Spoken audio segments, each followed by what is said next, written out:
Hello, today we are here in our big training room. In this room we do also trainings, for example, about presentation skills. And when I think back to my very first presentation, 24 years ago, I did not even call it presentation at that time. It was in my first year at university, and I was doing a presentation that was about Darwin's theory on emotions.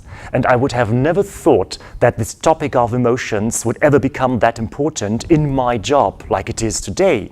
Like, for example, when we are talking about presentations. So especially at the beginning of a presentation, it is important to convey emotions from myself to the audience to build up a good relationship.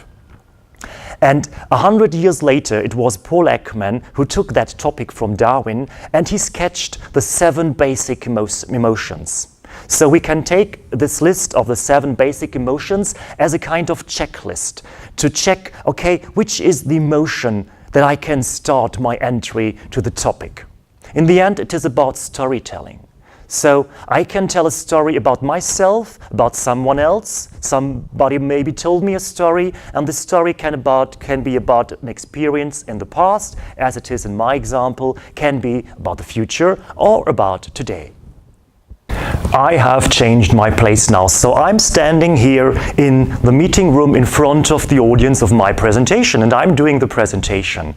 So we started with a story, I started with a story. In my case, the story was about the emotions, happiness and surprise. So what is important when I start with a story at the beginning is that I have to be able to relate to the story, and of course there has to be the bridge to the topic of my presentation. And so the question is, what is your story?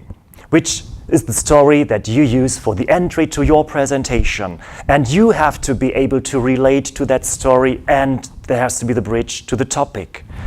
Which is the basic emotion of the 7 basic emotions that you use for your story? We will check in the next video about which 7 basic emotions we took. Thank you.